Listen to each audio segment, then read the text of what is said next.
The ജേർണലിസ്റ്റിലേക്ക്. പരമോന്നത നേതാവ് ആയത്തുള്ള അലി ഖാംനെയുടെ സംസ്കാര ചടങ്ങുകൾക്ക് പിന്നാലെ തലങ്ങും വിലങ്ങും അടി തുടങ്ങുകയാണ് ഇറാൻ എന്ന് വ്യക്തമാവുകയാണ്. ചൈനയെയും റഷ്യയെയും കൂടെ നിർത്തി അമേരിക്കയെയും നാറ്റോ സഖ്യത്തെയും വിറപ്പിക്കാൻ തന്നെയാണ് ഇറാന്റെ തീരുമാനം.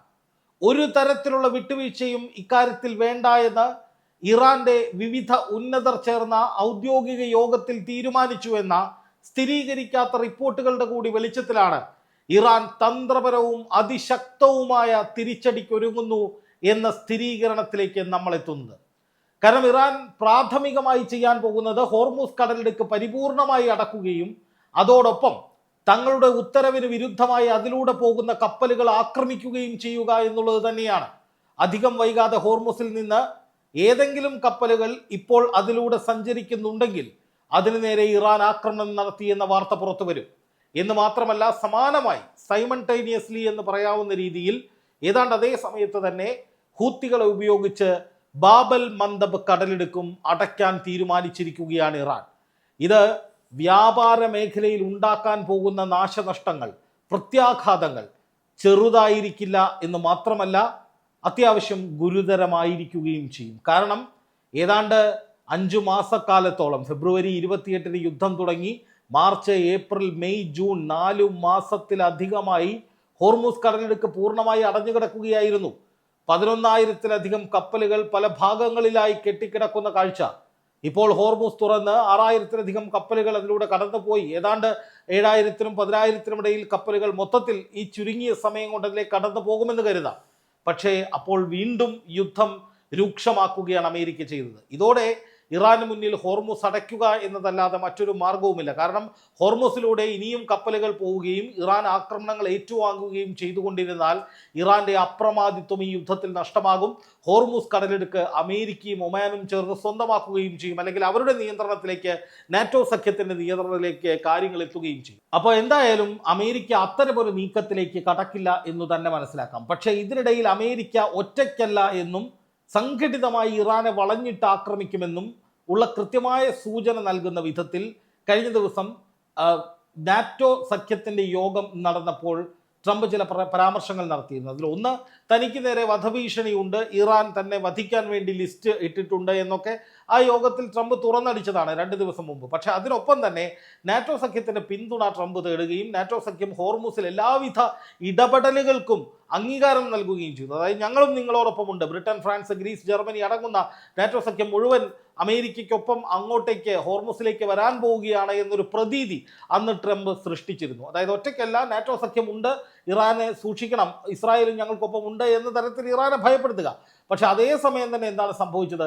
ചൈന ഈ വിഷയത്തിൽ നിർണായകമായ ഇടപെടലുകൾ നടത്തുകയാണ്. കാരണം ചൈനയെ സംബന്ധിച്ച് ഹോർമൂസ് വളരെ നിർണായകമാണ്. എണ്ണ ഉൽപാദക രാജ്യങ്ങളെ ആശ്രയിക്കുന്ന ഒരു രാജ്യമാണ് ചൈന എന്ന് മാത്രമല്ല, അമേരിക്കയുടെ ചില ഇടപെടലുകളിൽ ചൈനയിലേക്കുള്ള എണ്ണ എത്തുന്നതിൽ വലിയ തോതിലുള്ള തടസ്സങ്ങൾ ഉണ്ടാക്കിയതായി റിപ്പോർട്ടുകൾ ഉണ്ടായിരുന്നു. അപ്പോൾ ഹോർമൂസിലൂടെ പോകുന്ന കപ്പലുകൾ എന്നത് സംബന്ധിച്ച് പല വിധത്തിൽ ചൈനയ്ക്ക് വലിയ തോതിൽ താല്പര്യമുള്ള വിഷയമാണ്. അപ്പോൾ ഹോർമൂസ് അടഞ്ഞു കിടക്കുന്ന സാഹചര്യം, ഇറാന്റെ കയ്യിൽ നിന്ന് ആ മേഖല അമേരിക്കയുടെ കയ്യിലെത്തുന്ന സാഹചര്യം എന്നതൊക്കെ ചൈനയെ സംബന്ധിച്ച് അമേരിക്കയ്ക്ക് വിധേയരായി നിൽക്കേണ്ട ഒരു സാഹചര്യത്തിലേക്ക് കാര്യങ്ങളെ എത്തിക്കാൻ സാധ്യതയുണ്ട്. ഇപ്പോൾ തന്നെ അമേരിക്ക മറ്റൊരു രാജ്യത്ത് കയറി, വെനസ്വലയിൽ കയറി ആക്രമണം നടത്തി ആ രാജ്യം പിടിച്ചെടുത്തു. ആ വെനസ്വലയിൽ നിന്നാണ് ചൈനയിലേക്ക് ഏറ്റവും അധികം എണ്ണ പോയിക്കൊണ്ടിരുന്നത്. അപ്പോൾ സ്വാഭാവികമായിട്ടും ആ വഴി ഇനി എണ്ണ വരണമെങ്കിൽ ചൈനയ്ക്ക് അമേരിക്കയുടെ കാല് പിടിക്കേണ്ട, അല്ലെങ്കിൽ അമേരിക്കയോട് ചേർന്ന് നിൽക്കേണ്ട അവസ്ഥയുണ്ട്, കരാറുണ്ടാക്കേണ്ട അവസ്ഥയുണ്ട്. അപ്പോൾ ഹോർമൂസ് കടലെടുക്ക് പൂർണ്ണമായി ഇറാന്റെ പരിധിയിലേക്ക് വരികയും ഇറാൻ സ്വതന്ത്ര വ്യാപാര കരാറുകളിൽ ഏർപ്പെടുകയും ഇറാനിൽ നിന്ന് എണ്ണ കൂടുതലായി കയറ്റുമതി ചെയ്യുന്ന സാഹചര്യം ഉണ്ടാവുകയും ചെയ്താൽ അത് ഏറ്റവും കൂടുതൽ ഗുണകരമാകുന്നത് ചൈനയ്ക്കാണ്.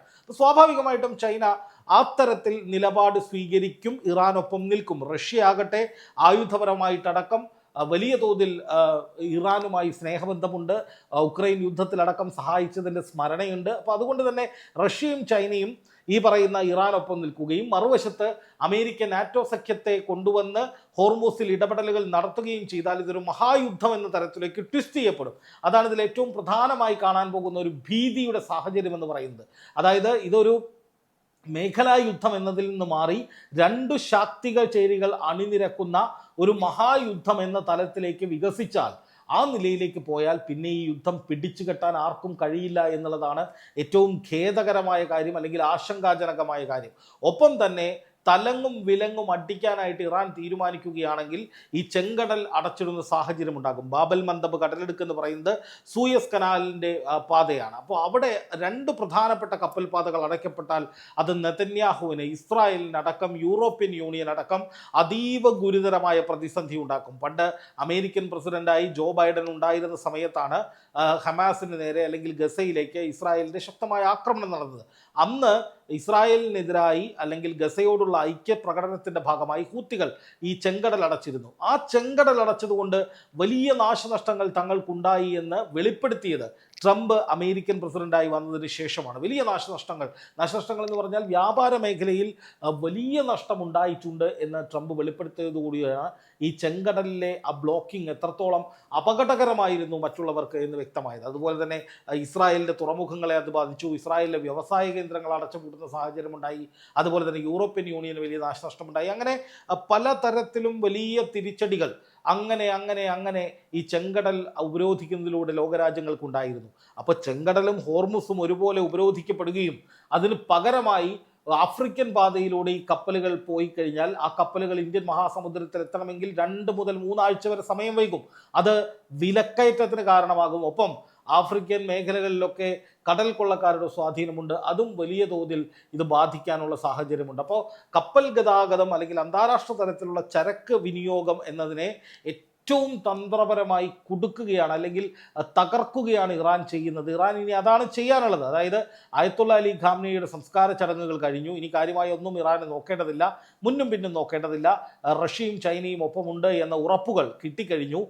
അപ്പുറത്ത് നാറ്റോ സഖ്യത്തെ ഇറക്കി അമേരിക്ക ചെക്ക് വയ്ക്കുമ്പോൾ അതിലും വലിയ ചെക്ക് തിരിച്ചു വയ്ക്കാനാണ് ഇപ്പോൾ ഇറാൻ ശ്രമിക്കുന്നത്. ഒപ്പം ഇനി അമേരിക്കയുടെ ആക്രമണം ഉണ്ടായാൽ ഗൾഫ് മേഖലയിലെ അമേരിക്കൻ സൈനിക കേന്ദ്രങ്ങൾ ഉൾപ്പെടെ, ഇപ്പോൾ ഇറാൻ്റെ ആണവ കേന്ദ്രങ്ങളിലേക്ക് ആക്രമണം നടത്തുകയും ഇറാൻ്റെ ഊർജ്ജ കേന്ദ്രങ്ങളിലേക്ക് ആക്രമണം നടക്കുകയും ചെയ്താൽ അതേ നാണയത്തിൽ തന്നെ അതിശക്തമായിട്ട് ഗൾഫ് മേഖലയിൽ ആക്രമണം നടത്തുക എന്ന നിലയിലേക്ക് ഇറാൻ നീങ്ങാനുള്ള സാധ്യതകളുണ്ട്.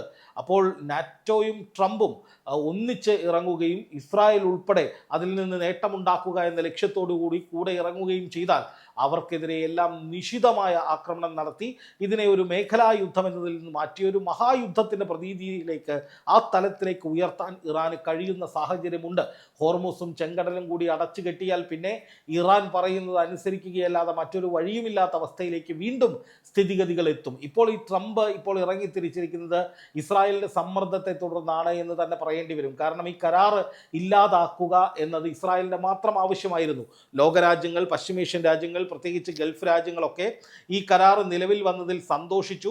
ഇനി അങ്ങോട്ട് സമാധാനമുണ്ടാകുമെന്ന് കരുതി. അപ്പോഴൊക്കെ ഒരു കുറുക്കനെ പോലെ ഈ കരാർ പൊളിക്കണം, ഇത് ഞങ്ങളുടേതല്ല, ഞങ്ങളിതിലില്ല, ഈ കരാർ ഞങ്ങൾക്കൊരു ഗുണവും ചെയ്യില്ല എന്ന് പറഞ്ഞ് ലെബനനിലേക്ക് ആക്രമണം നടത്തി ഇറാനെ വലിയ തോതിൽ പ്രകോപിപ്പിച്ചുകൊണ്ടിരുന്നത് ഈ പറയുന്ന ഇസ്രായേൽ മാത്രമാണ്. അതായത് ഈ കരാർ നിലവിൽ വന്നതിൽ ആകെ ലോകത്ത് വിഷമമുള്ളൊരു രാജ്യമെന്ന് പറയുന്നത് ഇസ്രായേലായിരുന്നു. അപ്പോൾ അതുകൊണ്ട് തന്നെ ഇപ്പോഴുണ്ടായിരിക്കുന്ന ഈ സംഘർഷങ്ങൾക്ക് പിന്നിൽ ഇസ്രായേലിൻ്റെ ഗൂഢനീക്കങ്ങൾ ഉണ്ടോ, അമേരിക്കയുമായി തന്ത്രപരമായ ഇടപെടലുകൾ നടത്തിയിട്ടുണ്ടോ തുടങ്ങിയ ചോദ്യങ്ങളൊക്കെ അവശേഷിക്കുകയാണ്.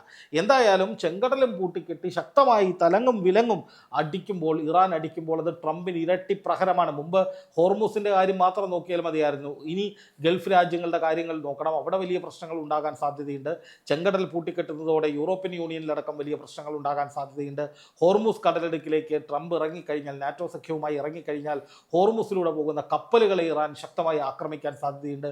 അപ്പോൾ ഈ വക കാര്യങ്ങളിൽ മുഴുവൻ ഇനി ട്രംപിന് പ്രഹരങ്ങൾ കിട്ടിക്കൊണ്ടിരിക്കുകയാണ്, അല്ലെങ്കിൽ ഇതിലൊക്കെ ഉത്തരവാദിത്തം പറയേണ്ട അവസ്ഥയാണ്. ഒപ്പം നെതന്യാഹുവിനും ഇത് വലിയ തിരിച്ചടിയാണ്. കാരണം ഇസ്രായേലിലേക്കും ആക്രമണങ്ങൾ ഉണ്ടാകുമെന്ന് ഇറാൻ പ്രഖ്യാപിച്ചിട്ടുണ്ട്. എന്ന് മാത്രമല്ല, ചെങ്കടൽ അടച്ചു കെട്ടിയാൽ അത് ഇസ്രായേലിലും അവിടുത്തെ വ്യാവസായിക മേഖലയ്ക്കും വലിയ തിരിച്ചടി ഉണ്ടാകും എന്നതും വ്യക്തമാണ്.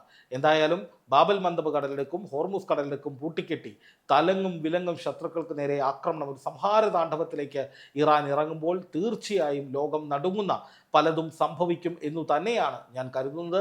ആ നിലയിലേക്കാണ് കാര്യങ്ങളുടെ പോക്ക്. അപകടകരമായ അവസ്ഥയിലേക്ക്, ഒരു മഹായുദ്ധത്തിൻ്റെ പ്രതീതിയിലേക്ക് കാര്യങ്ങൾ നീങ്ങുന്നു എന്ന് തന്നെ വേണമെങ്കിൽ പറയാം.